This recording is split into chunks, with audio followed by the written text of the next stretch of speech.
शुकासारिखे पूर्ण वैराग्य जाचे, वसिष्ठा परिज्ञान योगेश्वराचे, कवी वाल्मिका सारिखा मान्य ऐसा, नमस्कार माझा सद्गुरु रामदासा.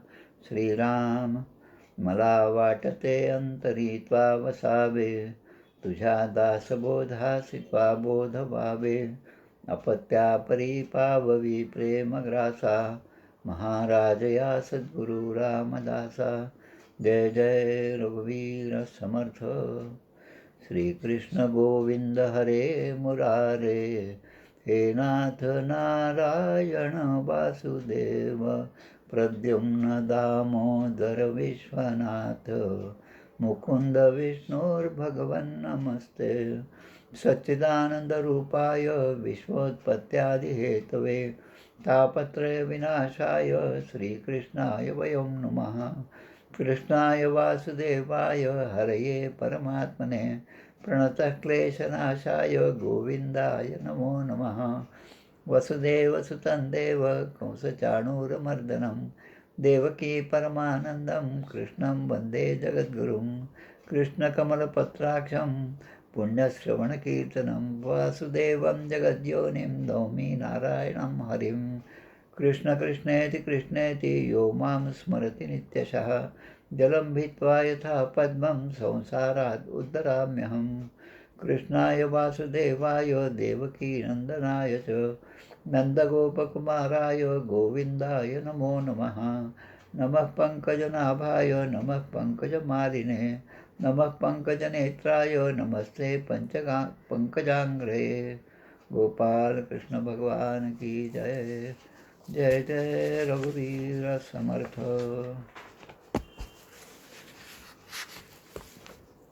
श्रीकृष्णाष्टकं मणयादि.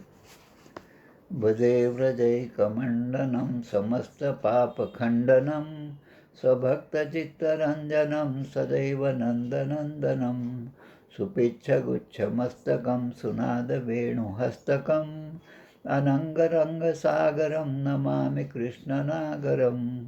मनोजगर्वमोचनं विशाललोललोचनं, विधूतगोपशोचनं नमामि पद्मलोचनं. करारविन्दभूधरं स्मितावलोकसुन्दरं, महेन्द्रमानदारणं नमामि कृष्णवारणं. कदम्बसूनकुण्डलं सुचारुगण्डमण्डलं, वृजाङ्गनैकवल्लभं नमामि गोपनायकम्.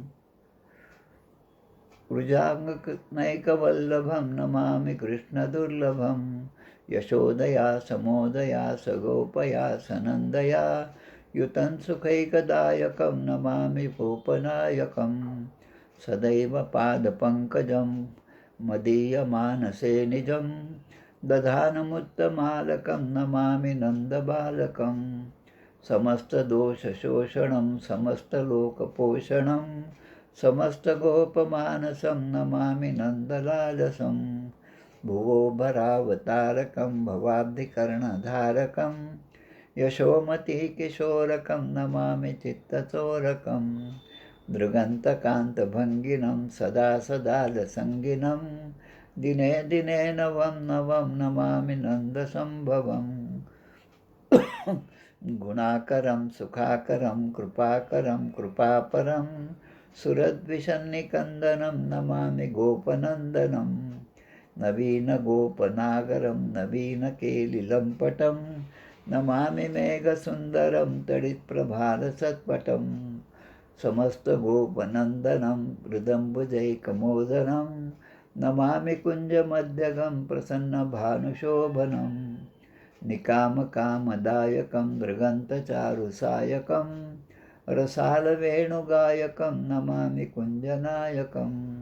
विदग्धगोपिकामनो मनोज्ञतल्पशायिनं, नमामि कुञ्जकानने प्रवृद्धवह्निपायिनं. यदा तदा यथा तथा तथैव कृष्णसत्कथा, मया सदैव गीयतां तथा कृपा विधीयताम्. प्रमाणिकाष्टकद्वयं जपत्यधित्ययः पुमान्, भवेत् स नन्दनन्दने भवे भवे सुभक्तिमान्. भवेत्स नंदनंदने भवे भवे सुभक्तिमान. इति श्रीमच्छंकराचार्यकृतं श्रीकृष्णाष्टकं संपूर्णं. गोपाल कृष्ण भगवान की जय. जय जय रघुवीर समर्थ.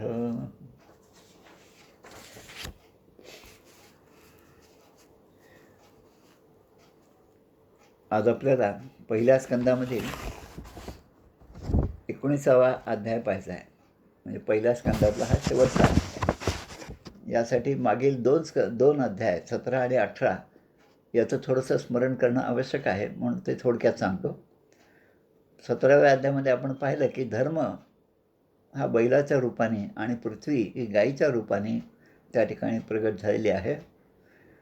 आणि त्यांचा संवाद आपण पाहिला. परीक्षित राजा आणि कलीची भेट जी आहे ती पाहिली. आणि ती 5 स्थानं कोणतेही पाहिली. त्यामध्ये ते 4 स्थानं आहेत. ती म्हणजे द्यूतम पानम स्त्रियसूना यत्र अधर्म चतुर्विधा. म्हणजे द्यूत म्हणजे जुगार, पान म्हणजे मदिरा, स्त्रिय म्हणजे कामवासना आणि सुना म्हणजे कत्तलखाना. या ठिकाणी तू राहा असं सांगितलं त्या कलीला. आणि कली असं म्हणतो की मी त्या ठिकाणी जातो आणि त्या ठिकाणी राहायचा विचार करतो, पण त्या ठिकाणी तुम्ही स्वतः मला हातात खड्ग घेऊन तलवार घेऊन तुम्ही स्वतः उभे आहेत असं मला दिसतं. त्यामुळे कुठे राहू हे सुद्धा मला प्रश्न पडलेला आहे. आणि म्हणून मला एखादं अजून एक स्थान मला द्या. पुनश्च याचमानाय जातरूप मदात प्रभू ततो अनृतम मदम कामम रजो वैरंच पंचमम. त्यामुळे आता 5वं स्थान मला द्या असं जेव्हा म्हणतात तेव्हा परीक्षिती राजाने त्यांना सुवर्ण म्हणजे धन हे स्थान दिले. आपण समर्थांच्या स्तवनामध्ये म्हणतो, जया वाटते कांचनू केर जैसा नमस्कार माझा सद्गुरू रामदासा. म्हणजे संतांना हे सुवर्णसुद्धा स्फटिका समान ते तृणवत असं वाटतं आणि ते त्याचा त्याग करतात प्रसंगी. त्याचं कधीही आसक्ती ठेवत नाही अशा गोष्टींमध्ये. आणि म्हणून अशा ठिकाणी त्याला स्थान दिलेलं आहे. म्हणून द्यूत असो, सुरापान म्हणजे मद्यपान असो, स्त्री आहे, कामवासना आहे आणि सून म्हणजे कत्तलखाना आणि सुवर्ण या 5 ठिकाणं या कलीला राजाने दिलेली आहेत. इति लंघित मर्यादम तक्षक सप्तमे हनी दंक्षती स्म कुलागारम चोदितो मे तदद्रुहम. आणि 18व्या अध्यायामध्ये आपण मागच्या वेळेस पाहिलं की राजा शिकारीसाठी बाहेर पडलेला आहे. ऊन आता पूर्ण आलेलं आहे, 12-1 वाजल्यासारखं आहे. ऊन भरपूर आहे, तहान आहे, भूक आहे. त्यामुळे अगदी त्रासून गेलेला राजा कुठेतरी पाणी मिळावं, काहीतरी आपल्याला खायला मिळावं या आशेने त्या ठिकाणी एक आश्रम दिसला. त्या आश्रमामध्ये राजा गेला. शमीक ऋषींचा आश्रम आहे. ते ध्यानात होते.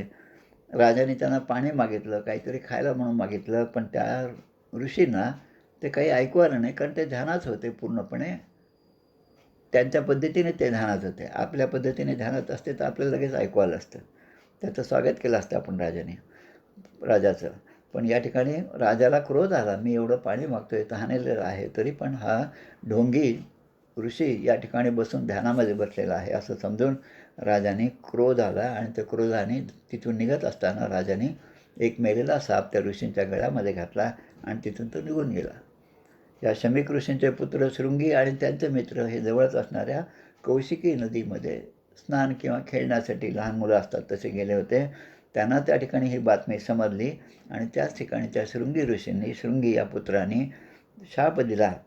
इति लंघित मर्यादम तक्षकः सप्तमे हनी, की या राजाने आपल्या मर्यादेचा भंग केला आहे, माझ्या पित्याचा अपमान केला आहे. गळ्यामध्ये हा सर्प मेलेला टाकून आपल्या मर्यादेचंच उल्लंघन केलेलं आहे. त्यामुळे मी आता शाप देतो की आजपासून 7व्या दिवशी तक्षक म्हणजे त्या सर्पांचा सुद्धा राजा तक्षक हा येऊन याला दंश करेल आणि याला मृत्यू येईल.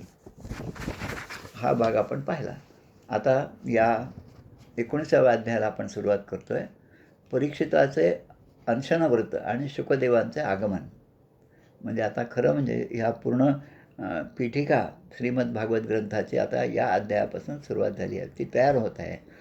राजा जेव्हा परत आला आपल्या महालामध्ये तेव्हा राजाने थंड डोक्याने विचार केला, आपल्याकडून जे कृत्य झालं ते खरं म्हणजे अपराधच झालेला आहे.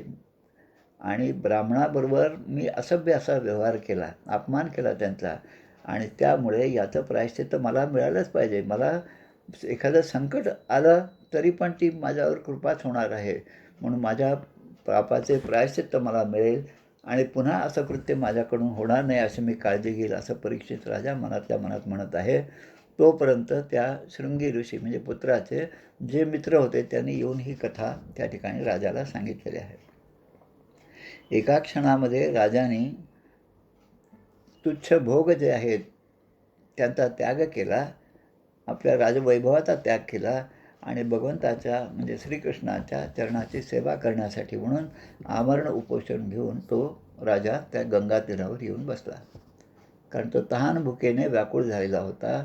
त्यामुळे ऋषींचा अपमान झाला आणि शृंगी ऋषीने शाप दिला आणि आता हे आमरण उपोषणाला त्या ठिकाणी बसलेत. म्हणजे शापामुळे राजाला वैराग्य प्राप्त झाले आणि वैराग्यापरते नाही भाग्य, वैराग्य नाही ते अभाग्य असं आपल्याला समर्थ सांगतात. म्हणून खरं वैराग्य या राजाला आलं आणि राजा गंगा तीरावर येऊन बसला. आता गंगेचा तीर म्हणजे आता 10 वर्षापूर्वी आम्ही गेलो होतो, आपले निलेश गुरुजी वगैरे आणि आपल्या परमपूज्य श्री प्रल्हाद महाराजांच्या चरणपादुका आमच्याबरोबर होत्या. 22-24 दिवसाची ती यात्रा होती. गंगेचं खूप चांगल्या प्रकारचं दर्शन, स्नान, त्या ठिकाणी जप हे सगळं झालेलं आहे. ते सगळं आता आठवतं हे सांगत असताना. तर गंगा स्तोत्र नावाचं एक स्तोत्र आहे. ज्येष्ठ महिन्यामध्ये जेव्हा ज्येष्ठ एकादशी असते, शुद्ध एकादशी म्हणजे आपण निर्जला एकादशी म्हणून साजरी करतो, त्याच्या आधी 10 दिवस हे गंगा दशहरा म्हणून आपण साजरा करतो दरवर्षीच. त्या गंगेचं स्तवन या ठिकाणी केलेलं आहे. म्हणजे श्रीमद भागवतामध्ये मुळामध्ये नाही, पण अनेक कीर्तनकार, प्रवचनकार याचा उल्लेख करतात. ते 1-2 मिनटात आपण म्हणूया. ह्या गंगा स्तोत्राचे 12 श्लोक दिलेले आहेत. देवी सुरेश्वरी भगवती गंगे, त्रिभुवन तारिणी तरलत रंगे. देवी सुरेश्वरी भगवती गंगे, त्रिभुवन तारिणी तरलत रंगे.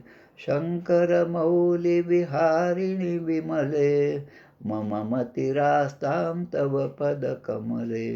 देवी सुरेश्वरी भगवती गंगे, त्रिभुवन तारिणी तरलत रंगे. शंकर मौली विहारिणी विमले, मम मतिरास्तां तव पद कमले. त्रिभुवन तारिणी तरल तरंगे म्हणजे त्रैलोक्याला तारणारी, भवसागरातून पार नेणारी अशी ही गंगा, जी आपल्या शुद्ध तरंगाने युक्त आहे. गंगेचे तरंग आणि भगवान शंकराने आपल्या मस्तकावर तिला धारण केलेले आहे. म्हणून माझं मन सदैव तुझ्या चरणकमलाशी केंद्रित हो अशी प्रार्थना या ठिकाणी गंगा स्तोत्रामध्ये केलेली आहे. पुष्कळ 12 श्लोक त्यामध्ये आहेत. पुढे या ठिकाणी एक संदर्भ येतो. यावै लच्छस तुलसी मिश्र, कृष्णांग्री रेश्व अभ्यधिकांबुनेत्री, पुनाती लोकानुभयत्रशेषान, कस्तान न सेवेत मरिष्यमाणः. म्हणजे तुळशीच्या गंधाने मिश्रित झालेलं गंगाजल. आता ही गंगा कुठून उगम पावली तर भगवंताच्या पायाच्या अंगठ्यापासून उगम पावलेली ही गंगा. त्यामध्ये तुळशीचा सुगंध तो आहे. बऱ्याच ठिकाणी मी जेव्हा मठामध्ये गेलो त्या ठिकाणी पाहिलं की ते जे पूजा वगैरे करतात त्यामध्ये पूजेला पाणी जे घेतात त्या पाण्यामध्ये, देवाच्या पूजेच्या पाण्यामध्ये आधी तुळसी टाकावी, सुगंधित ते जल असावं आणि धारणा करावी. हे गंगेचं जल आहे, त्याने मी पूजा करत आहे. तुळशीच्या गंधाने मिश्रित हे गंगाजल श्रीकृष्णाच्या चरणकमळांपासून प्रवाहित झालेलं आहे. म्हणजे कृष्णाच्या चरणकमळापासून निघालेलं हे गंगाजल आहे. म्हणून ही गंगा माता जी आहे ते आपल्या सर्व लोकपालांसह स्वर्ग आणि पृथ्वीवर सर्वांना पवित्र करते.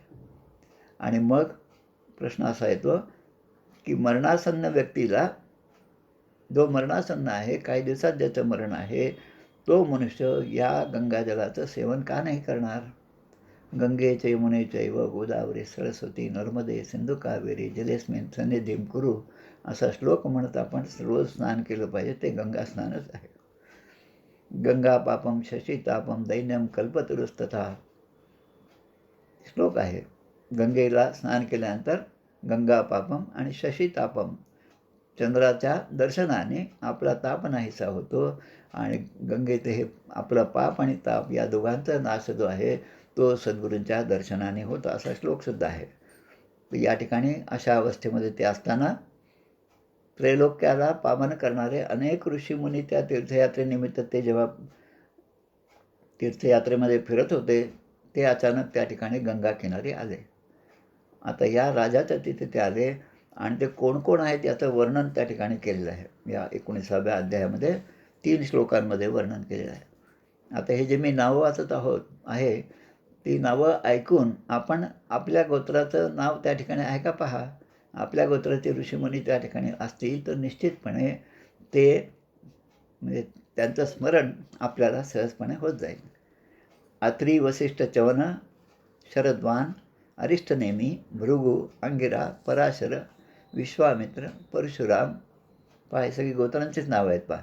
उथ्य, इंद्रप्रमद, इद्मवाह, मेधातिथी, देवल, अर्ष्टिशेण, भारद्वाज, गौतम, पिप्पलाद, मैत्रेय, और्व, कवश, अगस्त्य आणि भगवान व्यास आणि नारद. त्याचप्रमाणे श्रेष्ठ देवर्षी, ब्रह्मर्षी, अरुणादी, राजश्री हे सगळेजण मंडळी त्या ठिकाणी आलेली होती. आता अचानकपणे एवढ्या साधू संतांचा सत्संग या राजाला, परीक्षित राजाला प्राप्त झाला. तेव्हा राजाने उठून या सर्वांचं स्वागत केलं, सत्कार केला, त्यांच्या चरणावर मस्तक ठेवलेलं आहे आणि राजाने काही प्रश्न विचारायला सुरुवात केली. तर राजा स्वतःची पार्श्वभूमी या ठिकाणी सांगत आहेत. राजोवाच की सर्व राजांमध्ये, पृथ्वीवरील सर्व राजांमध्ये आम्ही खरोखरच धन्य आहोत. कारण आमच्या शील स्वभावामुळे, आमच्या पूर्व परंपरेप्रमाणे, ज्या परंपरेमध्ये धर्मराज आहेत, युधिष्ठिर आहेत, त्यानंतर सगळे भीम, अर्जुन, नकुल, सहदेव हे सगळे आहेत आणि भगवान कृष्णाचा आशीर्वाद आमच्या घराण्यामुळे आहे. आणि राजा असं म्हणतो, मला तर प्रत्यक्ष जन्मापासून, जन्माच्या पूर्वीपासून कृष्णाचा सत्संग आणि कृपा लाभलेली आहे. त्यामुळे मी खरंच धन्य आहे आणि त्यामुळे तुमच्यासारख्या या सगळ्या श्रेष्ठ ऋषीमुनींच्या कृपेला मी पात्र झालो आहे आणि मी माझं घरदार, राज्य या सगळ्या आसक्तीतून मुक्त झालो. पण आत्तापर्यंत मी त्या आसक्तीतच होतो, त्यामुळे मी एका दृष्टीने पापीच होतो. स्वतः भगवंत म्हणजे भगवंतानी प्रेरणा दिली म्हणून त्या शृंगी ऋषींनी मला शाप दिलेला आहे. म्हणजे दुसऱ्याचा शापसुद्धा स्वीकारण्यामध्ये भगवंताची प्रेरणाच आहे, असा भाव साधकाने अखंडपणे जपला पाहिजे. देवाचे जे मनोगत तेचे आपले उचित, इच्छेसाठी भगवंत अंतरू नये की श्रीराम. श्रीमद भागवतातल्या अनेक ओव्या या श्रीमद भागवताच्या रूपाने आपल्याला समोर येतात, आपल्या स्मरणात येतात. तेव्हा माझं पहिलं भागवत परमपूज्य अक्कांच्या तिथे अंबरनाथला झालं होतं आणि 1 वर्ष आधी हिचं पण भागवत गोकुळाष्टमीच्या वेळेसच तिथे झालं होतं. त्यावेळेस आम्ही दोघांनी हेच भागवत आपल्या दासबोधातील ओव्या, हरिपाठातील ओव्या यांच्या आधारे ते पूर्ण भागवत कथा केलेली होती. म्हणून घरदार ही राज्यामध्ये आसक्ती असल्यामुळे मीच पापी आहे आणि भगवंत या शृंगी ऋषीच्या रूपाने माझ्यावर खरं म्हणजे उपकारच करत आहेत. त्यांची कृपाच माझ्यावर आहे. पुढे काय म्हणतात, ताम मोपयातम प्रतियंतु विप्रा गंगाच देवी धृतचित्तमिषे विदत्तोपसृष्टा कुहकस्तक्षको वा दशत्वलम गायत विष्णुगाथा. आता राजा असं म्हणतात की माझं सगळं घरदार सगळं सोडलं, राज्य सोडलं आणि माझा मुलगा जो आहे जनमेजय याच्याकडे सगळं राज्याचा अधिकार दिला आणि मी या ठिकाणी गंगेच्या किनारी येऊन बसलो आहे. प्रायोपवेशण सुरू आहे. हे प्रायोपवेशण हा शब्द लहानपणी मी आपल्या विनोबा भावे जे आहेत ना, त्यांनी जेव्हा देह ठेवला त्यावेळेस हा शब्द मी पहिल्यांदा ऐकला होता. प्रायोपवेशण म्हणजे स्वतःहून अन्न पाण्याचा त्याग करणं आणि त्या त्यागामध्ये जे काय 5-7 दिवस आपण राहू तेवढे राहणं आणि शरीराचा त्याग करणं, असं प्रायोपवेशण. तर या ठिकाणी आता आपला मृत्यू जवळ आलेला आहे. 7 दिवसामध्ये तक्षक येऊन आपल्याला चावणार आहे आणि आपला मृत्यू आहे हे पाहून राजाने त्या ठिकाणी अन्न पाण्याचं त्याग केला आहे, वर्ज केलेला आहे. त्याचं कारण असं की या अन्न पाण्यामुळे, या तहानेमुळेच मला ही दुर्बुद्धी झाली की त्या ठिकाणी शमीक ऋषींच्या आश्रमामध्ये पाणी मागण्याचे, कारण मी तृषार्त होतो, मला भूक लागली होती आणि म्हणून मी अन्न पाण्याची याचना केली आणि ते मला मिळालं नाही आणि त्यामधून हा शाप आणि त्यामधून हे सगळं श्रीमद भागवताची कथा, असा तो सगळा कथाभाग आहे. त्यामुळे आता ते असं म्हणतात, की आपण ऋषीमुनी आहात आणि ही प्रत्यक्ष गंगा माता या ठिकाणी आहे, तर आपल्या दोघांनी माझ्यावर अनुग्रह करावा. शापाने खुशाल तक्षक येऊन मला दंश करू दे. आता मी मरणाला पण घाबरणार नाही, की मला त्याची पर्वा नाही. कारण आता मी भगवंताच्या चरणकमलाशी एकरूप झालेलं आहे. त्यामुळे आपल्याला विनंती अशी आहे, की आपण भगवंताच्या रसमय लीलांचे गायन करावे. भगवंताच्या लीला, भगवान श्रीकृष्णाच्या लीला ज्या पूर्वीपासून झालेल्या आहेत, भगवंताचा वंश कोणता, कोणत्या वंशामध्ये भगवंताचा जन्म झाला, आणि भगवंत म्हणजे फक्त एक श्रीकृष्णच नाही, पण श्रीरामसुद्धा आहेत आणि त्यांचे अनेक अवतार आहेत. त्या अवतारांच्या कथा ज्या आहेत त्या विस्तारपूर्वक तुम्ही आम्हाला सांगाव्यात अशी विनंती या सर्व ऋषीमुनींना केलेली आहे. परीक्षित राजा जे बसले होते गंगेकाठी बसलेले आहेत, दक्षिण तीरावर बसले म्हणजे उजव्या तीरावर गंगेच्या पूर्वाभिमुख बसलेले आहेत, आणि जे दर्भ आहेत ते पूर्वाभिमुख आहेत, आणि परीक्षित राजाचं तोंड जे आहे ते उत्तरेकडे आहे. राज्यकारभार जन्मेजयाला सोडल्यामुळे आता हे एकदम मोकळे झाले. आपल्यासारखे नाही, गडावर गेलं आणि मग घरी फोन, काय सगळं ठीक आहे का, रात्री दारं लावले का, घरी कोणी आलं होतं का, आधी हे सगळे 10 फोन करून मग समर्थांच्या दर्शनाला निघायचं. तसं नाही, पण परीक्षित राजा त्या ठिकाणी गेल्यावर आता घरचा संबंध नाही, आता संबंध आहे तो फक्त भगवंताचा, कृष्णाचा संबंध. सर्वे वयम तावदितास्मदे हेद्य कलेवरम यावदसो विहाय लोकम परम विरजस्कम विशोकम यात सत्यम भागवत प्रधान हा. म्हणजे ते उपस्थित जेवढे ऋषीमुनी आहेत, आत्ता मी ज्यांचं नाव घेतलं त्या सगळ्यांनी एकत्रपणे असं त्यांना सांगितलं, की जोपर्यंत हा परीक्षित राजा जिवंत आहे, जोपर्यंत हा नश्वर देह सोडून जाणार नाही आणि शोकरहित अशा भगवतधामाला जोपर्यंत जात नाही, तोपर्यंत आम्ही सर्वजण येथेच राहू. कारण हे ऋषीमुनी तीर्थयात्रेला निघालेले होते. तीर्थयात्रेचा नियम असा आहे, की कुठल्याही तीर्थक्षेत्राला गेल्यानंतर 3 दिवसापेक्षा जास्त त्या ठिकाणी वास्तव्य करू नये. आपण एखाद्या मठात जरी गेलो तरी आपण एका दिवसात 2-3 मठाचं दर्शन घेऊन परत येतो, आणि मग नंतर आल्यावर त्या 3 मठांची नावच फक्त आपल्याला माहीत असतात. मग तुम्ही हे पाहिलं का, ते पाहिलं का, नाही आम्ही काय फक्त तिथे अर्धा तासच होतो, त्यामुळे काहीच लक्षात नाही राहिलं. म्हणून हा नियम तसा आहे, की तिथे गेल्यानंतर 3 दिवसाचं आपण राहिलं पाहिजे. 3 दिवसामध्ये सकाळच्या काकडारतीपासून रात्रीच्या शेजारतीपर्यंत त्या त्या मठामध्ये काय काय कार्यक्रम चालतात, कसे चालतात, आणि त्यामध्ये स्वतःहून भाग घेणं याला तीर्थयात्रा म्हणतात. तर तसे या ठिकाणी हे म्हणतात, की आता जोपर्यंत हा तक्षक येऊन या राजाला चावणार नाही आणि राजा आपला नश्वर देह सोडून जात नाही आणि भगवत नामाला तो जाईल, तोपर्यंत आम्ही याच ठिकाणी राहू. आता राजाने पुन्हा प्रश्न विचारला, की कृपा करून हात जोडून राजा विनंती करत आहे, की सर्वांच्या सर्व अवस्थांमध्ये, म्हणजे सर्व जीवमात्रांच्या सर्व अवस्थामध्ये, आणि विशेष करून थोड्याच दिवसात मरण पावणाऱ्या पुरुषांनी, म्हणजे खास करून स्वतःसाठी आणि इतरांचंसुद्धा त्यामध्ये कल्याण व्हावं या उद्देशाने राजाने प्रश्न विचारला, की अशा परिस्थितीमध्ये विशुद्ध कर्म कोणते? विशुद्ध आणि शुद्ध. शुद्ध म्हणजे आपल्याला माहिती आहे, शुद्ध अशुद्ध. विशुद्ध म्हणजे काय? विशेषत्वाने शुद्ध असलेलं कर्म जे आपण केलंच पाहिजे. आता त्या ठिकाणी काही ऑप्शन नाही. ते विशुद्ध कर्म कोणतं असा प्रश्न विचारला. आणि आता पुढचा एक श्लोक या ठिकाणी येतो. तत्र अभवत भगवान व्यासपुत्रो यदृच्छया गामटमानोन अपेक्षाः अलक्षलिंगो निजलाभतुष्टो वृतश्च बालैर अवधूत वेषः. या सगळ्या ऋषीमुनींच्या गर्दीमध्ये आता त्या काळात जंगल असणारे, आजही तर तिथे जंगल आहेच आहे. फक्त जिथे वस्ती आहे तेवढा भाग सोडला तर बाकी सगळं उत्तराखंडामध्ये सगळं जंगलच आहे. तर त्या ठिकाणी पृथ्वीवर संचार करणारे, स्वेच्छेने संचार करणारे असे कोण? तर महान शुकदेव मुनी जे आहेत ते, की जे या जगापासून, या सृष्टीपासून, या भूतलावरील कोणत्याही प्राणीमात्रापासून कोणत्याही गोष्टीची अपेक्षा ठेवत नाहीत, आणि ते स्वइच्छेने सगळीकडे संचार करतात. असे ते भगवान व्यासांचे पुत्र भगवान शुकदेव हे त्या ठिकाणी प्रगट झाले. आता कसं असतं, की आपल्याला एखाद्या गोष्टीची अपेक्षा असते आणि आपल्या कळत नकळत आपल्याला पाहिजे असलेली किंवा आपल्या मनात असलेली व्यक्ती समोर आल्यानंतर आपण लगेच किती आनंदित होतो, त्याप्रमाणे यांना पाहून खरोखर आनंद झाला. आणि ते म्हणतात की ते आता ते व्यासपुत्र भगवान शुकदेव आहेत आणि समर्थांना आपण शुकासारिखे पूर्ण वैराग्य जायचे अशी उपमा देतो. त्यामुळे या शुकदेवांनी किती मोठं कार्य केलं असेल. शुकदेवांच्यामुळेच आज आपल्याला या सगळ्या कथा माहीत झालेल्या आहेत. ते त्या ठिकाणी प्रगट झाले. आता त्यांचं प्रत्यक्ष वर्णन जे आहे ते सुद्धा यामध्ये केलेलं आहे. जवळपास 3-4 श्लोकामध्ये शुकदेवांचं वर्णन आहे. त्यांच्या अंगावर वर्ण किंवा आश्रमाचे कोणतेही बाह्यचिन्ह नाही. बाह्यचिन्ह म्हणजे माझ्या गळ्यात जानवं आहे म्हणजे बाह्यचिन्ह झालं की मी ब्राह्मण आहे. गंध लावले म्हणजे मी हिंदू आहे. कुंकू लावलेलं आहे.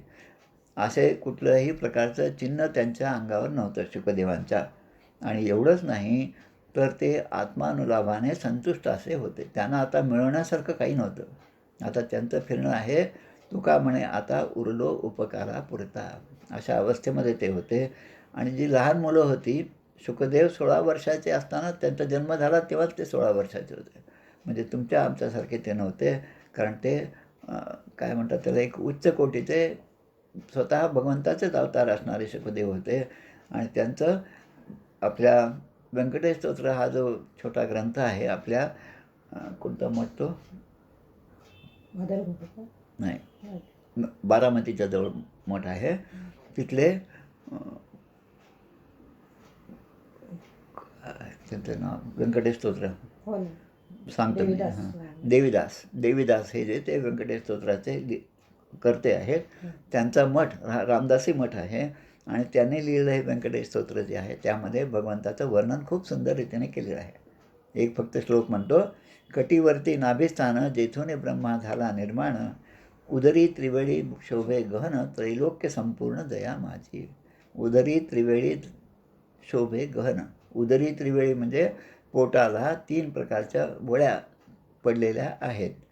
हे एक चांगलं भाग्याचं सौभाग्याचं लक्षण, दष्टपुष्ट असण्याचं लक्षण आणि अनेक विद्यांनी संपन्न असण्याचं लक्षण जे आपण गणपतीच्या मूर्तीमध्ये पाहतो तसे हे शुकदेव दिसत होते असं त्या ठिकाणी म्हटलेलं आहे. राजाने या शुकदेवांची मनोभावाने पूजा केली. त्यांना आसनं दिलं, पादप्रक्षालन केले, त्यांना बसवलं. आणि जे त्यांचे महत्त्व कसं असतं की आपल्या घरी आता जूनमध्ये महाराजांच्या पादुका आमच्या घरी आल्या होत्या. प्रल्हाद महाराजांच्या पादुका आल्यानंतर खालून वर येईपर्यंत श्रीराम जय राम जय जय राम जय जय रघुवीर समर्थ टाळ वाजवत त्यांचं आगमन आमच्या घरी झालं. आता ज्यांना यामध्ये खरा रस आहे ते निदान 1-2 मिनटं थांबून तरी रस्त्यावर का असेना पण नमस्कार करून पुढे जातात. पण ज्यांना या गोष्टीची जाणच नाही, ज्यांना या गोष्टीमध्ये रसच नाही, ज्यांचा चित्तवृत्ती संसारात विषयामध्ये आहे त्यांना या गोष्टीचं महत्त्व नाही.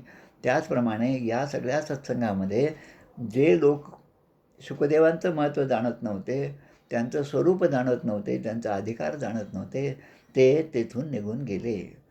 आणि शुकदेव जे आहेत ते त्यानंतर आपल्या आसनावर बसलेले आहेत. कुठे? गंगेच्या काठी. आणि मग परीक्षित राजाने पुन्हा हात जोडून त्यांचं पुन्हा दर्शन घेतलं. चरणावर मस्तक ठेवलेलं आहे. आणि परीक्षित उवाच, परीक्षितीने पुन्हा प्रश्न विचारलेला आहे. अहो अद्य वयं ब्रह्मन् सत्यसेव्याः क्षत्रबंधवाः कृपया अतिथिरूपेण भवद्भिर्तीर्थकाः कृताः. म्हणजे आपण ब्रह्मस्वरूप भगवान आहात, भगवंताचे अवतार आहात. आणि मी मात्र या ठिकाणी अपराधाच्या रूपाने या ठिकाणी आलेलो आहे. मला तो शाप आहे. पण तरी पण मी स्वतःला भाग्यवान समजतो. कारण आज सत्संगाचे अधिकारी मी ठरलो आहे.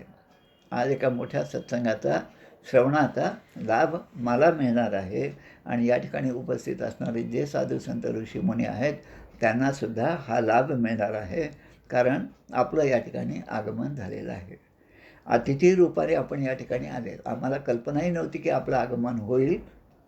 पण भगवंतानेच माझ्यावर कृपा करण्यासाठी आपल्याला या ठिकाणी येण्याची प्रेरणा दिली आहे. जसं एखादं तीर्थ जे आहे, तीर्थ हे तीर्थामध्ये आपण स्नान केल्यावर आपण पवित्र होतो. आणि सगळे ज्या ठिकाणी पवित्र होतात ते तीर्थ अपवित्र होतही असेल ना. पण त्या तीर्थालासुद्धा पवित्र करण्याचं काम जे आहे ते अशा साधुसंतांच्या आगमनाने होत असतं. आत्ताच फेसबुकच्या प्रवचनावर श्रीधर स्वामींचा जे भाग होता, कथाभाग, त्यामध्ये श्रीधर स्वामींना रघुनाथ स्वामी. नाही, श्रीधर स्वामींना हे गुजरातमधलं दत्त शिखर, गिरनार जे आहे पर्वत, त्या गिरनार पर्वतावर जाण्याची प्रेरणा झाली.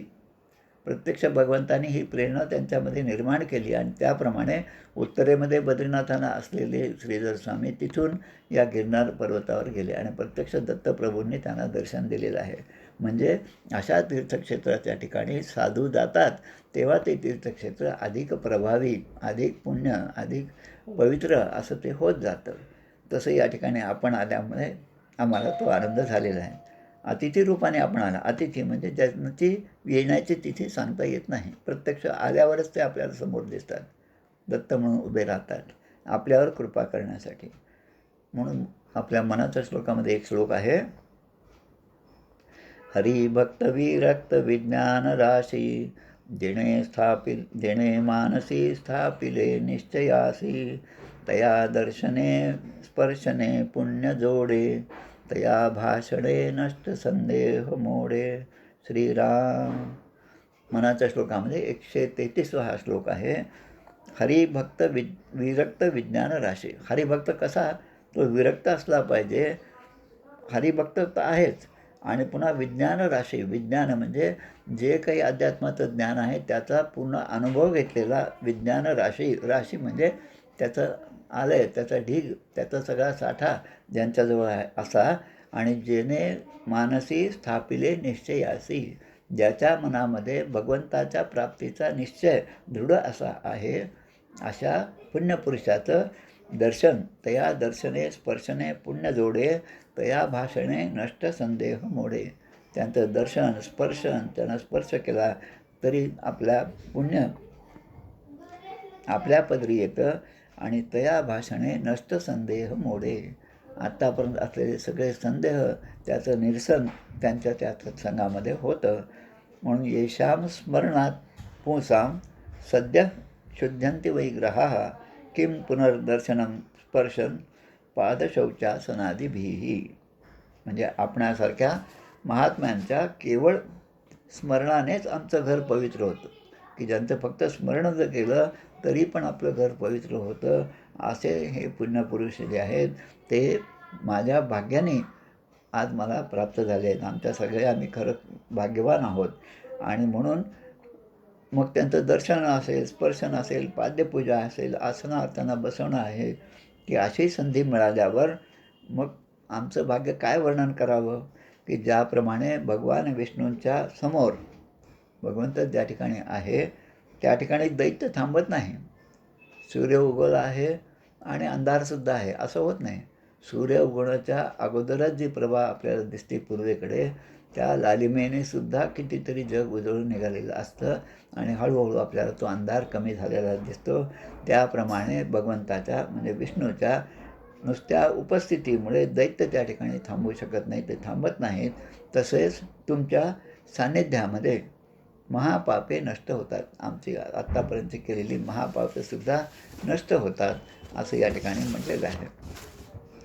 आणि आता जे प्रश्न विचारले ते प्रश्न काय आहेत ते आपल्याला पाहायचे. परीक्षित राजाने शुकदेवानं प्रश्न विचारलेत. आता हे प्रश्न विचारताना अजून एक आठवण होती ती श्री विष्णू सहस्रनाम स्तोत्राची. त्यामध्ये युधिष्ठिराने भीष्मांना काही प्रश्न विचारले. वैशंपायनोवाच झालं. त्यानंतर युधिष्ठिरोवाच किमेकं दैवतं लोके किं वाप्येकं परायणं स्तुवन्तः कं कमर्चन्तः प्राप्नुयुर्मानवः शुभं को धर्म सर्वधर्माणां भवतः परमो मतः किं जपन् मुच्यते जन्मसंसार बंधनात. किमेकं दैवतं लोके, या जगामध्ये विश्वामध्ये असं कोणतं दैवत आहे, किं वाप्येकं परायणं, की जे दैवत मला या भवसागरातून पार घेऊन जाईल. स्तवन्तः कं, स्तुवन्तः म्हणजे की ते कोणत्या दैवताचं मी स्तवन केलं पाहिजे. कमर्चंत, कोणत्या देवतेची मी पूजा केली पाहिजे. प्राप्नुयुर मानवः शुभम, की प्रत्येक म्हणजे मानव जातीचं कल्याण होईल. प्राप्नुयुर मानवः शुभम, असं कोणतं दैवत आहे की ज्याचं मी स्मरण केलं पाहिजे, त्याचं अर्चन केलं पाहिजे, त्यांची भक्ती केली पाहिजे. आणि को धर्म सर्वाण धर्माणाम, सगळ्या धर्मामध्ये असा कोणता श्रेष्ठ धर्म आहे?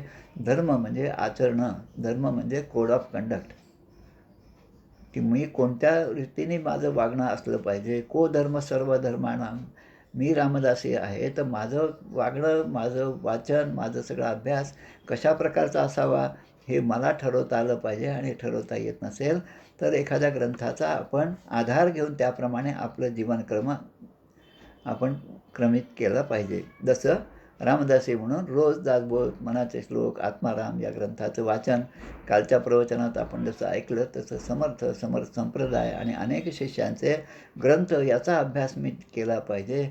को धर्म सर्व धर्माणाम, मग असा कोणता धर्म आहे की ज्याचं आचरण मी केलं पाहिजे? किम जपन मुच्यते जंतुर, म्हणजे सर्व जीवांनी कोणता जप केला पाहिजे की जे मुच्यते संसार बंधनात, की या संसाराच्या बंधनातून आम्हाला मुक्ती मिळेल असा कोणता जप मी केला पाहिजे? असं त्या ठिकाणी युधिष्ठिराने भीष्मांना विचारलं.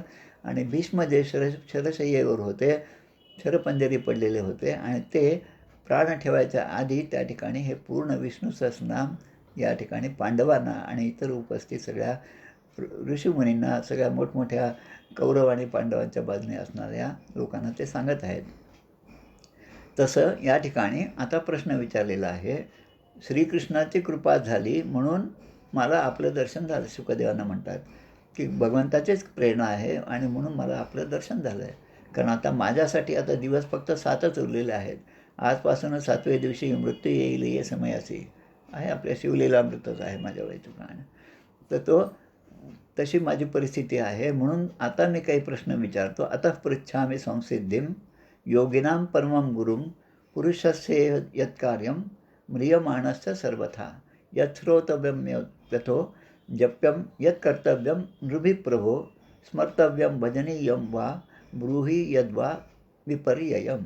2 श्लोक या ठिकाणी वाचले मी, 37 आणि 38. अतः पृच्छामि संसिद्धिं योगिनां परमं गुरु, सगळ्या योगीजनांच्या, म्हणजे आत्ता जे आपण पूर्ण एवढी मोठी यादी वाचली 25 लोकांची तरी ऋषीमुनींची, त्या सगळ्यांचे परमगुरू असणारे शुकदेव आपण आहात. आता पृच्छामि संसिद्धिं, म्हणून मी तुम्हाला हा प्रश्न विचारतो आणि त्याचं उत्तर आपण मला द्यावं, कारण आपण योग्यांचेही परमगुरू आहात. आता प्रश्न काय काय विचारले? आसन्न मरण माणसाने काय केले असता त्याला मोक्ष मिळतो, हा पहिला प्रश्न. नंतर प्रश्न विचारला, मनुष्याने काय ऐकावे. आता हा प्रश्न असेल तर याचं उत्तर दासबोधात सापडतं. श्रवण भक्ती, काय ऐकावे आणि कसं ऐकावं, कोणत्या गोष्टी ऐकू नयेत. श्रवण निरूपण भक्तीच आहे श्रवणाची. श्रवणम कीर्तनम विष्णुस्मरणम, पहिलीच भक्ती श्रवण. लहान मुलाचा जन्म होतो, अगदी लहान बाळ असेल, जन्मलेलं बाळ आहे, त्याचं श्रवण त्या जन्माच्या क्षणापासूनच सुरू होतं. कुठेही काही थोडंसं वाजलं की ते मूल त्याकडे पाहायला लागतं. आणि ते जर तसं ते श्रवण केलं नाही, त्याने इकडे तिकडे पाहिलं नाही, तर आईवडिलांना पुन्हा धाक बसतो, अरे याचे श्रवणेंद्रिय बरोबर आहेत का, याला ऐकू येतं आहे का. आणि एकदा मुलगा इकडे तिकडे पाहायला लागला की त्यांना आनंद होतो. पण मनुष्याने काय श्रवण करावे? हा ग्रंथ नव्हे, हा ग्रंथ नव्हे, हे पण समर्थाने सांगितलं. मग कोणता ग्रंथ चांगला आहे ते सुद्धा सांगितलं. आणि कशा कशा गोष्टीचं श्रवण माणसाने केलं पाहिजे तेही सांगितलं. त्यामुळे या मनुष्याने काय ऐकावे असा प्रश्न या ठिकाणी विचारला. आता पुढचा आहे, कोणता जप करावा. पुन्हा दासबोधाकडे वळतो आपण. कोणता जप करावा? एक मार्तंड सांगती, एक मल्हारी सांगतात, एक जप करावा म्हणतात. कोणता जप करायचा? एखाद्या तीर्थस्थळाला गेलं तिथला जप करावा असं म्हणतात. आणि काही जण म्हणतात, अरे हे सगळं सोडून द्या, यापेक्षा आधी चांगले पाऊस पडला पाहिजे तर मग हे सगळं होईल. आधी आम्हाला चांगलं आधी खायला मिळालं पाहिजे तर आम्ही जप करू शकतो. अशा प्रकारे सुद्धा दासबोधामध्ये समास आहे. इथे पुन्हा प्रश्न विचारला, कोणते कर्म करावे. कर्म कोणतं असलं पाहिजे? कर्म कसं असावं की ज्या कर्माने माझ्या अंतरंगाची शुद्धी होईल, माझं मन शुद्ध होईल, असे कर्म माझ्याकडून व्हावं. नवे कर्मना धर्मना योग काही, नवे भोगना त्यागना सांग पाही. ते कर्म करत असताना सुद्धा शुद्धता जर पाळली तर त्याचं फळ मिळणार आहे, नाहीतर मग ते मिळणार नाही. आणि मग असं करण्यापेक्षा प्रभाते मनी रामचिंतेत जावा, पुढे वैखरी राम आधी वदावा. मग कोणतं कर्म करावं? सत्कर्म, सद्वासना. कालच आपण पाहिलं या कलीला राजाने का सोडलं? कारण चांगल्या गोष्टीची म्हणजे विचार जरी केला, संकल्प जरी केला तर त्याचं पुण्य आपल्याला मिळतं. पण जे वाईट कर्म आहे त्याचा विचार केल्याने पुण्य म्हणजे पाप मिळत नाही, पण त्याच्या प्रत्यक्ष कृती झाली तर मग ते पाप आहे. आणि मग म्हणतात कोणाचे स्मरण करावे, भजन कोणाचे करावे? म्हणजे स्मरण म्हणजे त्यांचं कुठल्या देवतेचं आम्ही स्मरण ठेवावं, भजन कोणाचं करावं ते सांगतात. आणि त्याग करायचा तर कशाचा त्याग करावा? त्याग घडे अभावाचा, समर्थ सांगतात. म्हणजे माझ्याकडे दुसरं कुठलं साधन नाही, मी रोज पायी जातो, असं असेल तेव्हा मी सांगतो की मी आता उद्या माझ्याकडे असणाऱ्या विमानाचा त्याग करतो. आता विमानच मी नाही पाहिलं त्याचा मी त्याग कसा करणार?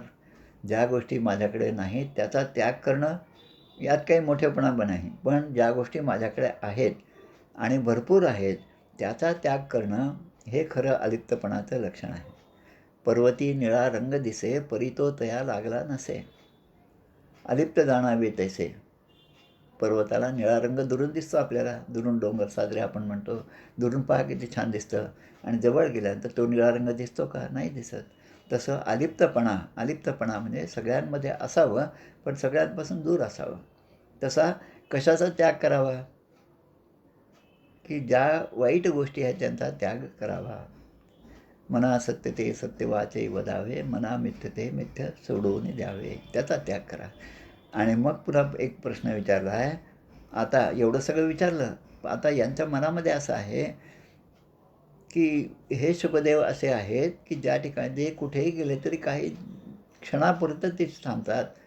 आणि यांना आता आपण एवढे सगळे प्रश्न विचारले, आता याचे उत्तर हे कसे देतील आपल्याला? ते आपल्याला उत्तर देण्यासाठी या ठिकाणी थांबतील का? म्हणून पुन्हा एक श्लोक त्या ठिकाणी आहे. नूनं भगवतो ब्रह्मन् ग्रहेषु ग्रहमेधिनां न लक्षते ह्यवस्थान अपि गोदोहनं क्वचित. म्हणजे गायीची धार काढण्यासाठी जेवढा वेळ लागतो, आता किती वेळ लागतो पहा तुम्ही गायीची धार काढण्यासाठी, तेवढा वेळसुद्धा गृहस्थांच्या घरी थांबत नाहीत. आमच्या लहानपणी औरंगाबादला असताना एक रामदासी त्या ठिकाणी यायचे. आता आहेत ते आमच्या ओळखीचे आहेत, रघुवीर रामदासी म्हणून आहेत, नात्यातसुद्धा आहेत. त्यांचे वडील यायचे, माझ्या माहितीप्रमाणे त्यांचं नाव काहीतरी विनायक होतं, आणि ते आपल्या प्रल्हाद महाराजांचे शिष्य होते. सकाळी 5 वाजता ते घरून निघायचे आणि 7-7:30पर्यंत पुन्हा घरी परत जायचे. ब्राह्मणाची मुख्य दीक्षा मागितली पाहिजे भिक्षा, ओम नभती अक्षा रक्षले पाहिजे, या नयाने ते यायचे आणि आमच्या घरून काही ना काही त्यांच्यासाठी भिक्षा काढून त्यांना आम्ही देत होतो. आता ते फक्त भिक्षा देण्यापुरते थांबायचे. भिक्षा देण्यासाठी घरातल्या त्या बाईंनी येण्यासाठी वेळ लावला तर ते काही थांबत नव्हते, ते सगळे पुढे निघून जायचे. कारण शुकदेवांची ही म्हणजे अशी पद्धत आहे की गायीची धार काढण्यास जेवढा वेळ लागतो तेवढा वेळसुद्धा ते गृहस्थांच्या घरी थांबत नाही. आणि म्हणून मी आपणास हे विचारत आहे की माझे हे सगळे प्रश्न आहेत त्याचे आपण उत्तर द्यावेत. आता हे सगळं विचारल्यानंतर सर्व धर्मांचे मर्म जाणणारे श्री शुकदेव या सगळ्या प्रश्नांचे 6-7 प्रश्न आहेत ज्यांची आता हळूहळू उत्तरं देण्यासाठी ते थांबतात त्या ठिकाणी. आता प्रश्न असा आहे की शुकदेव एका ठिकाणी थांबत नाहीत, मग हे या ठिकाणी का थांबले? त्याचं कारण तुम्ही आम्ही सर्वजण आहोत. आपल्याला भगवत कथेविषयी प्रेम निर्माण व्हावं या एका उद्देशाने शुकदेव त्या ठिकाणी थांबले. त्याने श्रीमद्भागवतातलं सगळं तत्त्व जे व्यासाने पूर्ण सगळे 18,000 श्लोक लिहिले ते सगळं सविस्तरपणे या परीक्षिती राजाला सांगितलं. आणि जेव्हा हे परीक्षिती राजाला सांगत होते तेव्हा त्या ठिकाणी सूतजी उपस्थित होते. आणि ज्या सूतजीने पुढे नैमिषारण्यामध्ये असणाऱ्या 88,000 ऋषी आणि त्यांचे प्रमुख असणारे शौनकादी ऋषी यांच्या अनेक प्रश्नांना उत्तरे दिली आहेत. त्याचप्रमाणे विदुर आणि मैत्रेय संवादसुद्धा पुढे येणार आहे. त्या ठिकाणी सुद्धा विदुराने जे प्रश्न विचारले त्याची उत्तरं त्या ठिकाणी मैत्रेयाने दिलेली आहेत. अशा प्रकारे अनेक गुरु शिष्यांचा संवाद असं जसं म्हणतो आपण दासबोधाच्या बाबतीत, तसा संवाद म्हणजे हा पूर्ण ग्रंथ आहे. या पद्धतीने या ठिकाणी हा 40 श्लोक असणारा पहिल्या स्कंदामधला 19वा अध्याय या ठिकाणी पूर्ण होतो. इति श्रीमद्भागवते महापुराणे वैयासिक्याम अष्टादशसहस्रायां परमहंस्यां संहितायां प्रथमस्कंदे शुकागमनं नाम एकोनविंशोऽध्यायः. हा प्रथमस्कंद जो आहे त्याचं म्हणजे त्याचं नाव जे आहे ते अधिकारी स्कंद असं आहे. आता अधिकारी स्कंद का, की खरा जो श्रीमद्भागवताचा अधिकारी आहे त्याने भागवताचं काय म्हणतात त्याला कथन केलं पाहिजे, लीला भगवंताच्या या सांगितल्या पाहिजेत, आणि ज्यांना परमेश्वराच्या प्राप्तीची तळमळ आहे त्याने हे श्रवण केलं पाहिजे. म्हणजे दोन्ही श्रोता वक्ता श्रीराम समर्थ आपण म्हणतो तसं श्रोता आणि वक्ता हे दोघांच्या ठिकाणी भगवत भक्ती असली पाहिजे. विषयापासूनचं वैराग्य त्यांच्या ठिकाणी असलं पाहिजे आणि भगवत कथेविषयी प्रेम त्यांच्या ठिकाणी असलं पाहिजे. आणि ह्या सगळ्या गोष्टी ज्यांच्याजवळ आहेत तो त्या कथेचा अधिकारी होतो आणि तो ती कथा श्रवण करण्याचा सुद्धा अधिकारी होतो. म्हणून या प्रथम स्कंदाला अधिकारी स्कंद असं म्हणलेलं आहे, की अशी भक्ती आपल्या मनामध्ये सुद्धा प्रकट व्हावी अशी इच्छा असणारे मुमुक्षु जे आहेत, बद्ध आहेत तर ते तर काही इकडे येणारच नाहीत, पण जे मुमुक्ष आहेत ज्यांच्या अंतःकरणामध्ये चांगलं काहीतरी करावं अशी इच्छा झाली असेल त्यांच्या मनामध्ये या ठिकाणी येण्याची, भागवत कथा श्रवण करण्याची ही इच्छा निर्माण होणं, आणि त्यामुळे ही कथा जी आहे ते सुद्धा अधिकारी आहेत. कारण ते आज अधिकारी नसले तरी ते पुढे अधिकारी होणार आहेत, कारण त्या श्रवणाने. आता श्रवण केल्याचे फळं क्रिया पालटे तत्काळ, तुटे संशयाचे मूळ एकसरा. याप्रमाणे याला प्रयोजन जे आहे, या कथेचं प्रयोजन हेच या ठिकाणी सांगून ठेवलेलं आहे, की काय ऐकलं पाहिजे, कशाचं श्रवण केलं पाहिजे. आणि या ठिकाणी तर वक्ता आणि श्रोता हे दोघेही परमश्रेष्ठ आहेत. शुकदेवांसारखा श्रेष्ठ वक्ता आणि परीक्षिती राजासारखा सर्व त्याग केलेला, सर्व सोडून दिलेला, भगवंताच्या चरणाचाच फक्त आश्रय घेणारा, 7 दिवसानंतर मृत्यू आहे असं समजल्यामुळे, आणि त्या मृत्यूचं कारण काय तर आपल्याला तहान भूक लागली होती, म्हणून तहान भूक विसरून 7 दिवस अन्नपाणी न घेता श्रवण करणारा श्रोता. त्या ठिकाणी पण आपण पाहिलं भागवत महात्म्यामध्ये त्या धुंदुकारी जो आहे तो सुद्धा अशा प्रकारचा अधिकारी होता, आणि म्हणून गोकर्णाने सांगितलेली भागवत कथा ही ऐकून त्या एकाच ऐकण्याने तो तरून गेलेला आहे. असं या ठिकाणी हा प्रथम स्कंदाचा आपण पूर्ण आता अर्थ पाहिलेला आहे. 10 अध्याय प्रथम स्कंदात झाले आणि महात्म्याचे 5 अध्याय झाले, 19 अध्याय यामध्ये 19 अध्याय झाले. आता दुसरा स्कंद जो आहे त्याच्यामध्ये 10 अध्याय आहेत. ती कथा आपण आता पुढच्या शुक्रवारी पाहणार आहोत. आता शेवटी आपण नेहमीप्रमाणे आरती म्हणूया. गोपाल कृष्ण भगवान की जय.